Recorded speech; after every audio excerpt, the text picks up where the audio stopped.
જ્યાં સૈનિકો મૂકવા પડે છે એ પણ નહીં મૂકવા પડે. આતંકવાદ, ત્રાસવાદ બધું જ બંધ થઈ જશે. કારણ હું માનો કે સૈનિક છું, હું પ્રણામી છું, અને સોમભાઈ પાકિસ્તાન તરફથી લડે એ બી પ્રણામી છે. અમે બંને સુંદર સાથે હામે મેળ્યા તો અમે બંદૂક ફોડીએ ખરા? ના ફોડીએ. એટલે એ બધું ખતમ કરવા માટેનું કામ જો હોય તો એ સ્વામી શ્રી પ્રાણનાથજીની વિચારધારા જન જન સુધી પહોંચે અને એક આદર્શ સમાજનું નિર્માણ થાય, આદર્શ વિશ્વનું નિર્માણ થાય. અને આમે આપણા વેદોમાં એક વાક્ય છે, વસુધૈવ કુટુંબકમ, વિશ્વ એક કુટુંબ. આવી ઊંચી ભાવના, જો આવી ઊંચી વિચારધારા હોય તો હિન્દુત્વની વિચારધારા છે.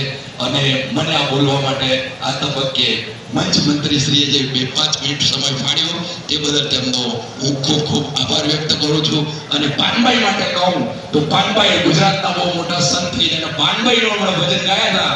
વીજળીના ચમકારે મોતિયા પરો પાનબાઈ, અચાનક અંધારા થાશે.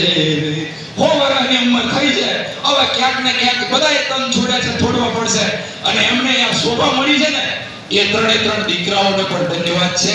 કારણ કે ધણીએ જેને પકડ્યો જેને હાથ, એ 3 દીકરાઓ, એમાં બિપિનભાઈને તો હું કેટલાય સમયથી ઓળખું છું, તો 3 ધન્યવાદ છે કે માતાજીની આ 100મી વર્ષગાંઠ ઉજવી અને આટલા બધા સુંદર સંતનો આટલો મેળાવડો કરી બધાને બ્રહ્મ જ્ઞાન આપ્યું, એ બદલ હું પણ ઋણી છું.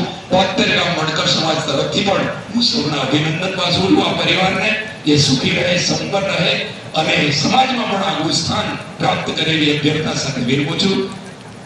પ્રણામ.